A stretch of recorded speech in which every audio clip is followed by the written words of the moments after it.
Yo, what up YouTube? How you doing? Right, hope you're all doing well, and all of that funky jazz. I don't know if you're going to be able to see much of me in this video. Right, cool. So what we've got coming up is an unboxing and a little bit of a review as well. Well, it's a partial unboxing because it's technically something that I've already unboxed and had a look at. But before we get into this, shout outs Jamie, I'm glad that your tablet's fixed. Top lad for the 20 quid on that. Shout out to Jay and Wayne. Jay said he wanted me to crack one off. Not in that way, but we've got one of these, so we'll crack one of them open. What this is, well, I guess to say, what is it? Roses are red. Thank you for being subscribed and loyal. This isn't beer, this is cyborg oil. So we're going to crack off now with one of these. Let's get this thing open. Boom, boom. That's Sapporo. And I needed actually a new pint glass anyway, because the other one I smashed it. Oh, actually, that is quite nice, that. That's quite nice. Right, obviously with regulations anyway, I just must say this. If it's not legal in your country, you're not legally allowed to drink naughty, you shouldn't. And obviously drink aware and all that jazz. Whatever, but that's quite nice cyborg oil. I quite like that. Because all good cyborgs need to run on good fuel. And ships are still running as well. Cans, these are metal. I'll cover that one at a later date. This is not really a beer review though. Now, let's just move on anyway with shout outs to everyone all at Tesco's. Love you all. Cash cons as well. And to everyone else who don't really kind of know me personally but has decided to subscrizzle. Love all you guys for it. Cheers for staying loyal. You are all awesome legends. And I hope you all stay amazing.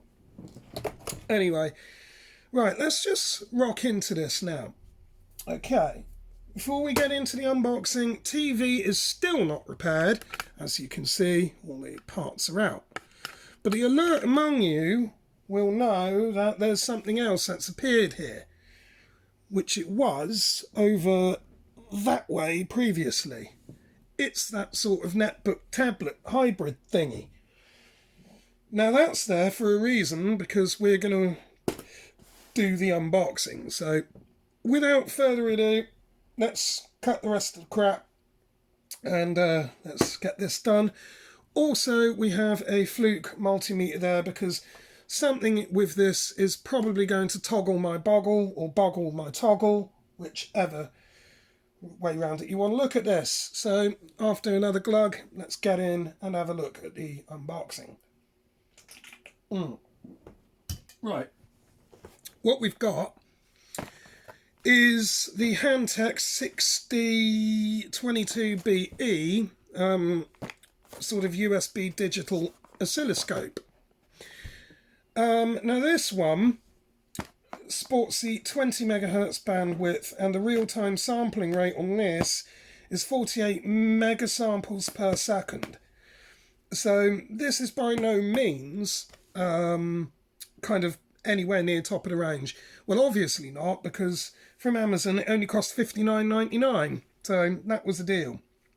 Now, how it arrived was literally this. When it came off the van, it was literally like that. Well, obviously minus the the paper that I've torn off so I don't get stalkers and all that jazz, and people hiding in my garden wanting to photograph me and all that sort of funny shit. So whatever, but this is kind of the box on how it pretty much was handed to me.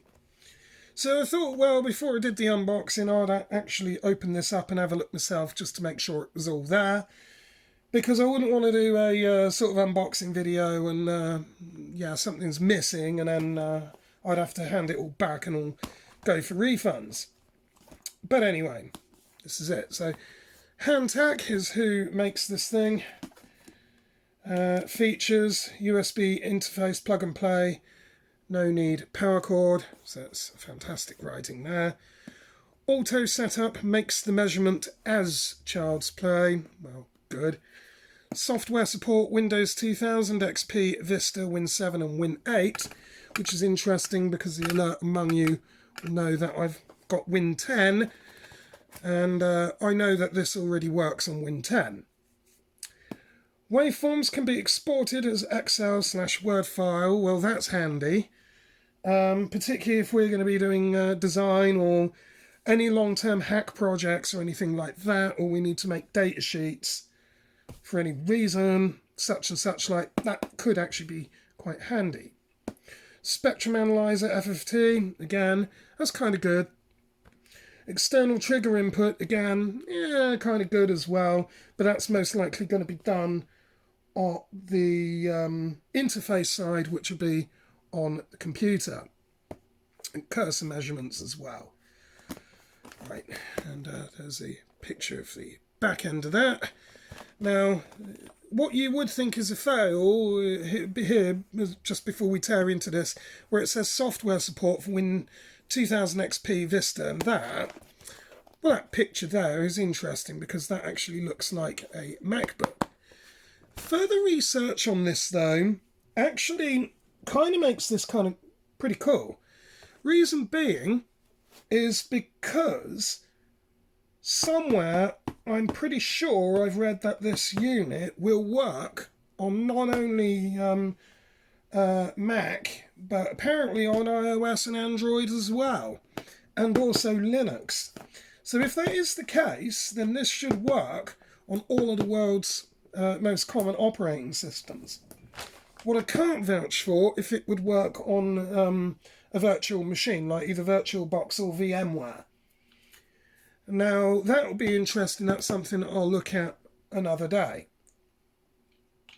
That beer is really good. Well, it's not beer, it's cyborg oil. Love it.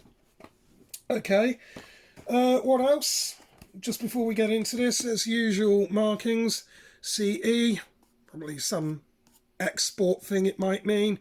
Probably not what it means, but I don't know. Don't throw it in a dustbin. Try and avoid the reflection there. Lighting's bad.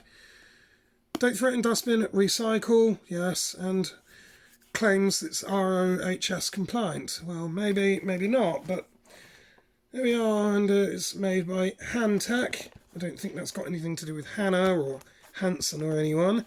I think that's just Hantek as them. Anyway, let's go crack into this then and kind of see what we get. Alright, let's try not to kick tripod over today. Okay, let's open that. Right. First of all, silica gel. Right. Do not eat, throw away desiccant. Right, okay, well, we'll toss that way then. Some Hantek certification card, which doesn't really seem to be much completed. Well, we can throw that away. USB. It's what looks like an old school printer. Is that USB A or B or something? And two outputs on the other end. So you'll need two USB outputs. I'm assuming one, that one might be for power. That one would be for your data lines. That would make sense. And even just the lead anyway, that could be kind of useful for... Actually, it would be useful for an Arduino I have. So we'll chuck that over there for now. Now we come to the main unit. We'll deal with... Yeah, let's get that out now. Anti-static bag, which is always a good thing. Let's get this out. It's just a bag. If you want that, you can have it. But we'll just launch it over there. And this is pretty much it. There's USB XI. Is that USB 11? Not sure what they mean by that, but that's what that looks like. It's probably some sort of new Fandango data line. I've never come across that before. It'd be interesting to find out what that actually does. Alright, then we've obviously got our main USB input.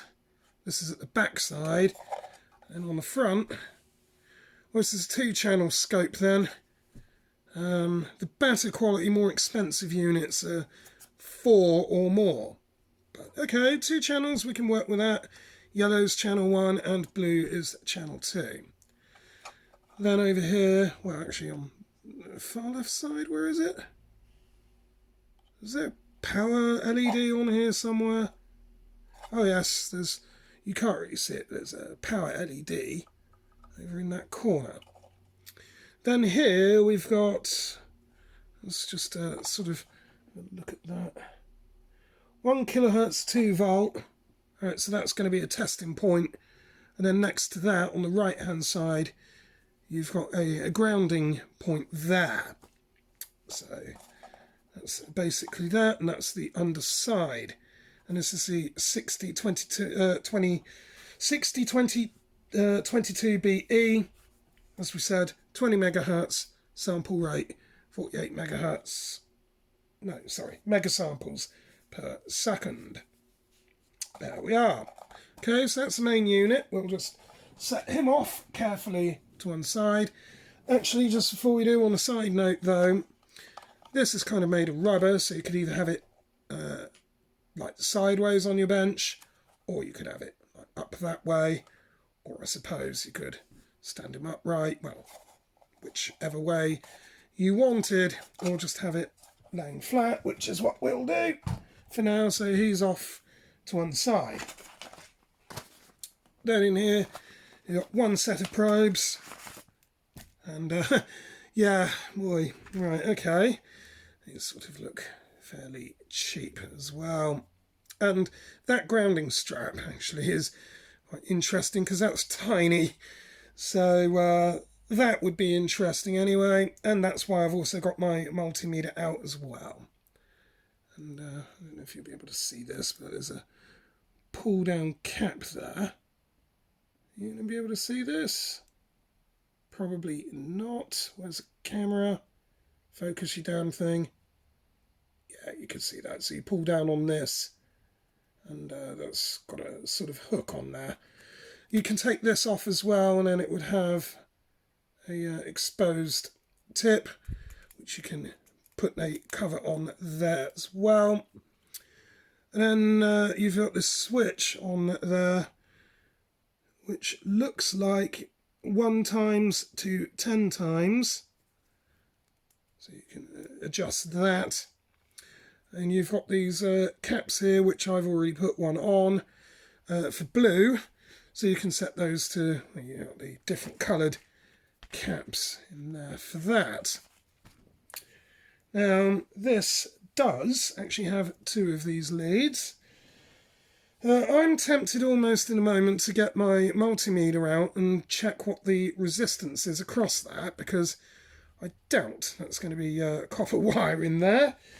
And if that's high resistance, then it wouldn't be copper wiring, and that would indeed be a slight fail. Glug glug. Oh, that is a nice cyborg oil. All right. Also in the package you get this disc, which is interesting because I don't actually run optical discs anymore. I wouldn't bother throwing it away because it might still come in handy for older kind of legacy type systems. My system that I'm running in the background there has not got an optical drive anyway, and I've already installed drivers for this. Is that another silica gel, or is it the same one? Whatever, get rid of it again. And then obviously we've just got an empty carton and that, so we can just toss that out of the way, get rid of that, boom.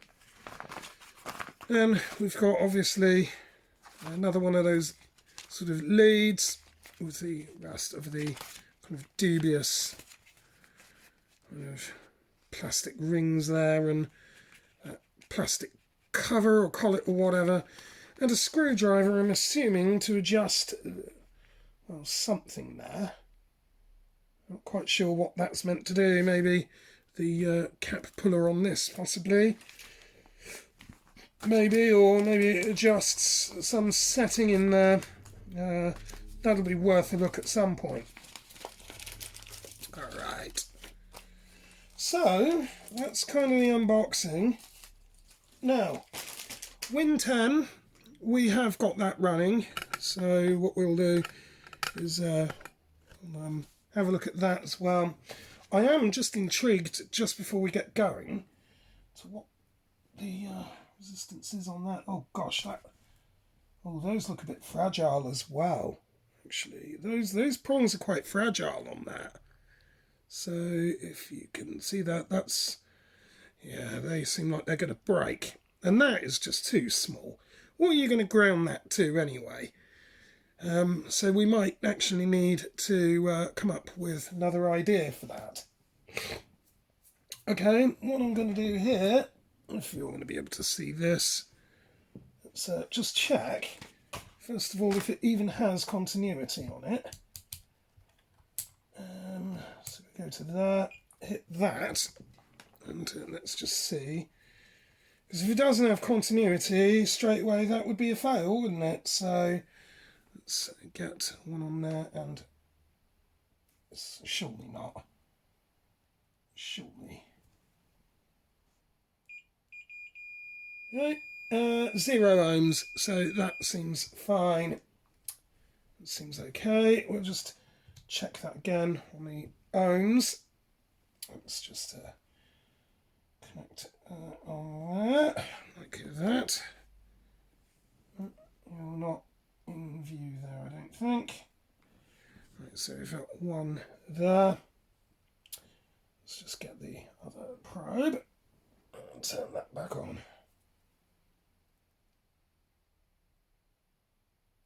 Surely not. Is that complete?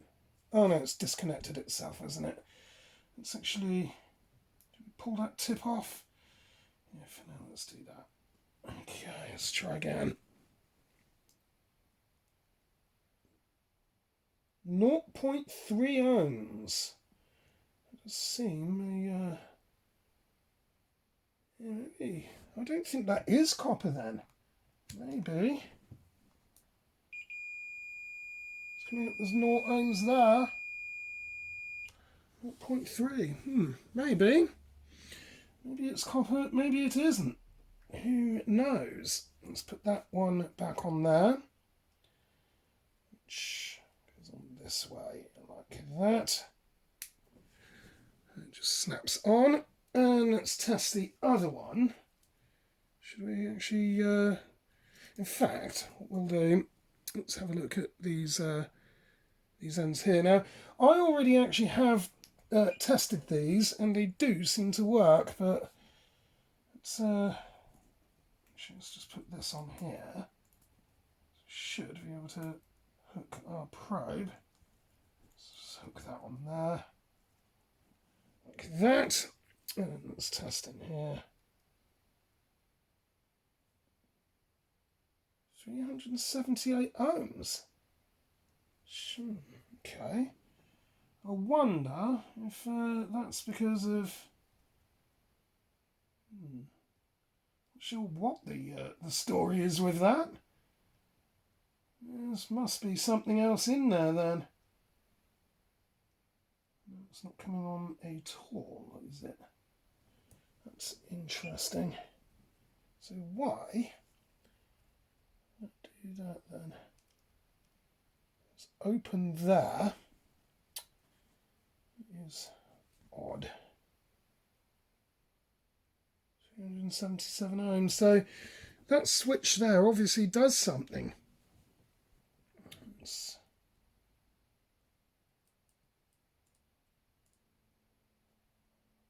Okay, that's interesting. Okay, well that might be worth a look for another time, but okay, fair enough. Let's just connect that one up. It ends with that. That just pushes in because it's on a phono. That's ready. So that's one done. quite sure what the meaning is by the high resistance in there, the 370 odd ohms. Odd. Okay, well, whatever. And I don't want to lose that rubber cap for my meter lead. That would not be good. Alright, let's check the other one. Just pull that off. Crock onto that. Get our crock on. Get your crock on. Talking of that, get bell on. Ringy ding. Where's that bell? Where is it? Have we got a bell around here? Do we have a bell? Let's go find that. Let's go ring the bell then. So that means get that bell on, people. So there you are. Right, let's test this now. Okay, put that one on. So second one. 0 ohms again. I wonder if that's going to say the same 0.3 deal. 0.1? That's interesting. So the other one was 0.3. And this is 0.1 ohms.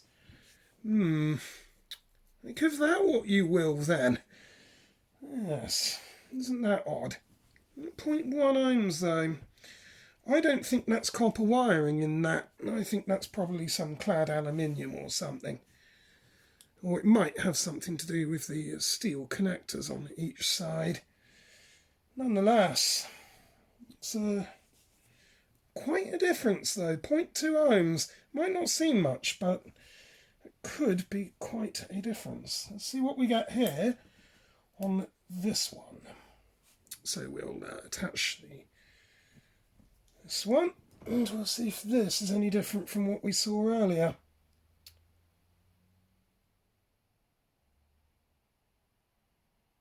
What? Surely not. Is that 8.96 mega ohms? Can't be right. What is going on there? It does look like that. That's interesting. The other one didn't give us any reading. What's it? 379. That's interesting. We didn't get any reading before when we adjusted that switch. That is interesting. That warrants a further look at some point. I'm wondering if any of this is faulty then. If the leads are. Maybe, maybe not. Okay.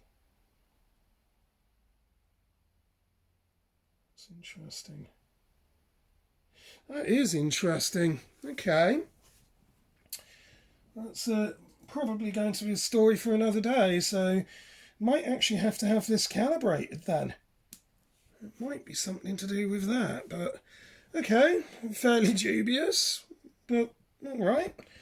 Like I said, I don't really know much about these particular units anyway, or at least not this one, so there might be a perfectly plausible explanation for it, but let's just lose our multimeter out the way and get the other probe hooked up, which again is one of these phono deals. So what you do with this is on channel 1, just push him in and then twist to lock, and that's him ready. Then of course on this it's just in the back, and you connect him up like so, and then on the other end you've got the USB there. Now I wonder if these are USB 2. There's 4 connections, and yeah, I think it might be USB 2, that. It would certainly make sense anyway. Well, USB 2 is faster. So let's just get this down here. And now we can turn our attention to that screen. Zoom in a little.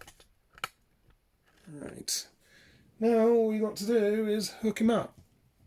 And we've got our test leads as well. So when we go to actually test that, we'll have to back out of the camera view. So let's go and plug this in as we tangle ourselves up, which is fantastic. Which, just on a side note, is another reason why I removed the plug off the TV. Now you see why.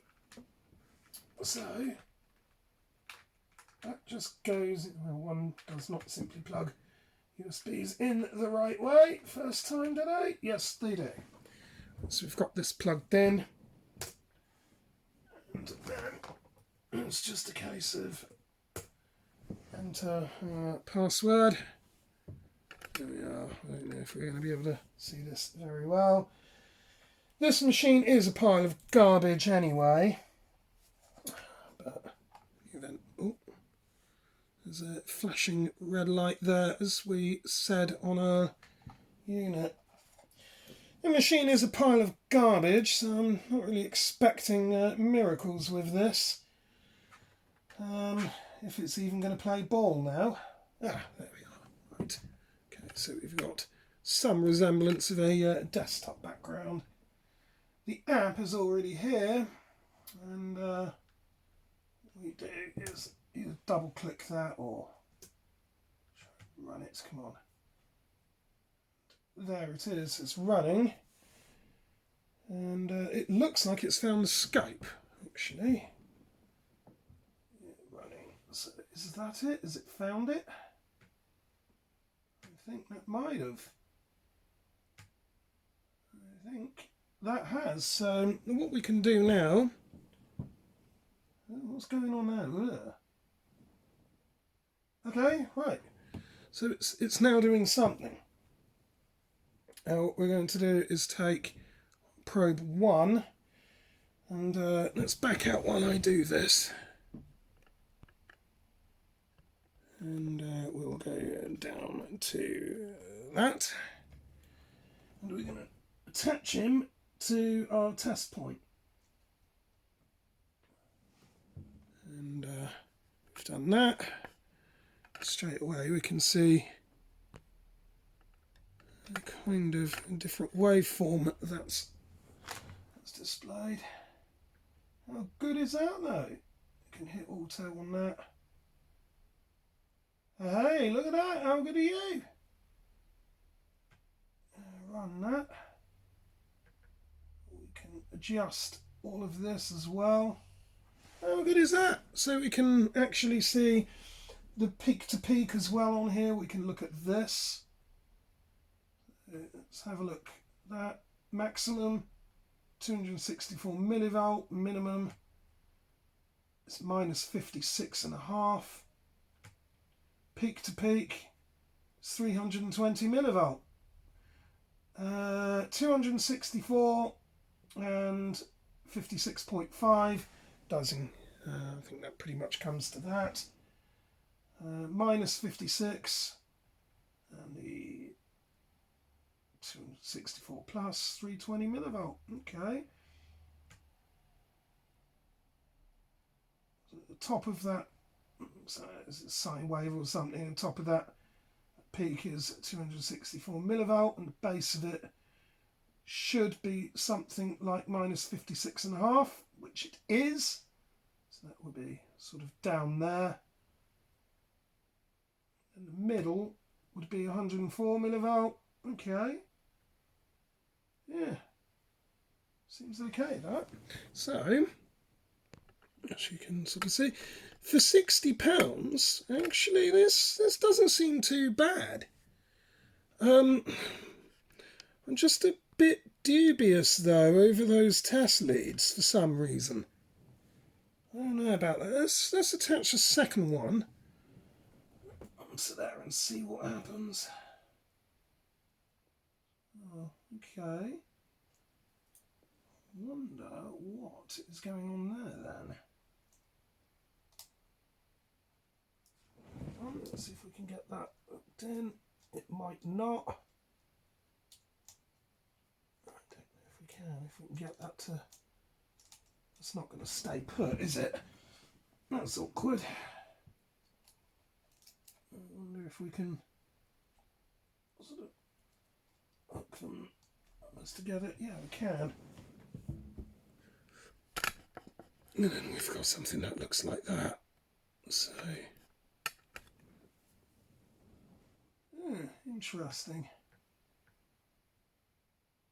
Hit the auto button with that. That seems fairly reasonable. It seems accurate. that actually seems fairly accurate with this. That actually does seem pretty accurate. What happens if we change the ×1 and ×10? It's actually, it seems pretty accurate. It doesn't seem too bad. Okay. Let's disconnect that. Put channel 1 back on and then attach the other one to ground. Does that do anything? Nope. Attaching this probe lead to ground. Does this make any kind of odds there? Can't really see that properly. That is a bit awkward though, getting in on that. Okay. But it seems alright. It actually doesn't seem too bad. It's just stupid camera would focus more though. That's actually not too bad as it goes. I think this could work. Okay, I don't really know much about this particular thing, so this is going to require me to have quite a play around with it. There's going to be all sorts of other things that we can do as well with a display, so you can do that. Intensity, cursors, a source. It's 2 channel, so you can adjust from channel 1 to channel 2 or both. Okay. Alright. Well, that's basically that then. You just pause this and back out. Shall I pause it? Or probably just back out anyway. Overall, that's not too bad then. For 59 quid. Well, 59.99, £60. I think that's fairly reasonable. And I might stand half a decent chance of fixing that TV with it, to be fair. Now, to me, there are some downsides. And I'll talk about that when I sort of get my face back in view somewhat, if I can. Alright, cool. So overall, it doesn't seem too bad. Although I don't really know much about this particular unit. To be honest with you, $59.99, you're not going to get something of ultra high quality. You're going to get what you pay for, really, with this kind of stuff you do. But I like the idea of it. The concept of this is actually pretty good, because a lot of these oscilloscopes, you have to rely on a mains power supply for them. With this, you don't. You can kind of pretty much take it with you, and apparently it works as well on cell phones and tablets. If so, that is a pretty big deal, to be fair, because that means for field work, or engineers like myself who are on the go, that could come in handy. It's well within a lot of the operational voltages and currents that I deal with. It sort of has an operation between -50 and +50 volt. I don't think it's rated for any higher than that. And I personally wouldn't really actually want to try putting more than 50 volts anywhere near that, to be honest with you. But overall, it seems to be okay. You know, as a first scope or as a sort of cheap thing, yeah, maybe. Okay. Good principle, I like the idea. I really do. Now let's talk about a couple of the bad things then. These leads do seem a bit cheap, and like we said, you're going to get what you pay for. Yeah, the length of that grounding wire though, to me, Yeah, I don't know about that. And I don't know what they're kind of made of. And then there's the whole issue about that difference in resistance on these probes. I don't know whether that's designed in deliberately or whether that's poor manufacturing or that they're just faulty or what the case is. So to me, that potentially is a drawback. And again, the accuracy of this, I don't know. I don't know. Mixed feelings about it, but overall, if it's a first time thing or like a gift to somebody who's new to electronics, or if it's someone like me that's going to work out in the field, yeah, maybe so. But for anything like more, you know, for jobs that are more important, I would spend better quality money on better quality gear. And the fact that it is only 2 channels, I would prefer 4 myself. But I mean, as I said, 2's better than 1 channel. Even so, yeah. I don't really know what to make of this yet. I've not really used it other than this. But yeah, it seems okay, and I've got it to run on Win 10. That wasn't exactly straightforward though, but it's not difficult either. Once you download the file from hantek.com, you go to their support page. Really, it's just a case then of find the product that you have, hit the download button, and you'll get some, is it Wise or Vice installer?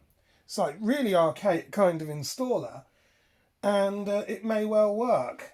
If it doesn't, then you do have to sort of faff about by going into a downloads directory, finding a file that this purports to that you've downloaded. You'd open that up, where the drivers are, there'd be a INF file. I can sort of show you actually how that would look like. Let's see if we can do this quickly. If we can zoom in, zoom out, zoom it all about. So if you did have to go about that this way, you would be going to downloads, which would be sort of there. File Explorer, is it in here? Downloads, it'll be there.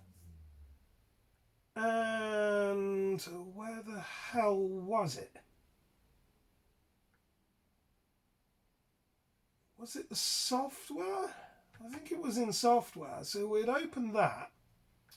Then you would go into where it says driver. Driver for Win 10. You would go into that. Then you would get a setup information file.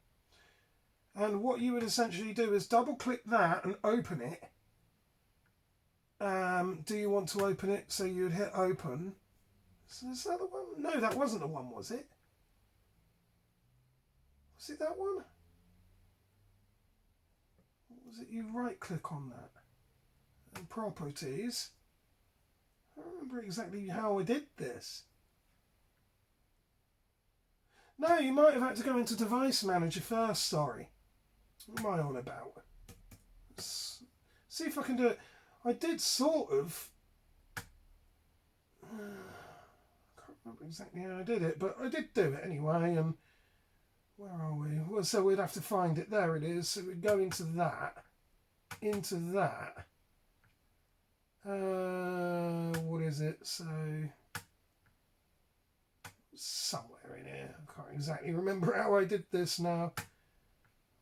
Should we try update, maybe? Browse it from manually. You could try it that way and then get off. Pick from a list and then it's found it. Yeah, that's another way you can do it, and then it would obviously sign it that way as well. And you can go that way, or there's the other way. It's like some control key that you can press on startup and then allow driver signing that way. So there's a couple of ways that you can actually do this. I don't need to modify that because it's working. It is a little bit of a pain in the backside. Yeah, there was the whole security catalogue. It was one of them. Is it that way? That's it. That's the way. So you're going through the security catalogue. That's the way I did it. That's the way.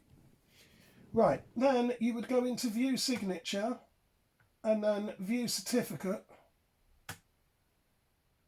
Install Certificate. Current user, you'd hit Next. Automatically select, hit Next, and then hit Finish. And the import was successful. And that was actually in the top one of the security catalogue. So you could just do it that way by going into the security catalogue file and just essentially double clicking in and running it. So there's a few ways that you can get that installed. So installation, if it doesn't work out the box, is a bit of a pain, but it's not ridiculously hard. I have no idea how much of a pain in the arse it will be on Linux or Mac or on Android or iOS or whatever, but I'll sure as hell find out.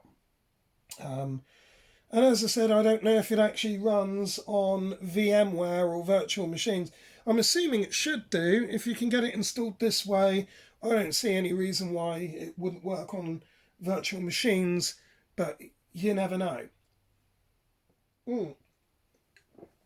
So for ease of setup, I would have to say it's probably a 4 out of 5 on that. Build quality of those leads, I would probably give them about a 2 or a 3 out of 5. And the actual Hantek unit itself, I do like the design. I like the colour of it. I like the way that it's overall laid out. I would probably be inclined to say about a 3 or a 4 out of 5. It's just that LED down there, you can't really see it very well. It would have been better if they had it somewhere else, but it's not really too bad.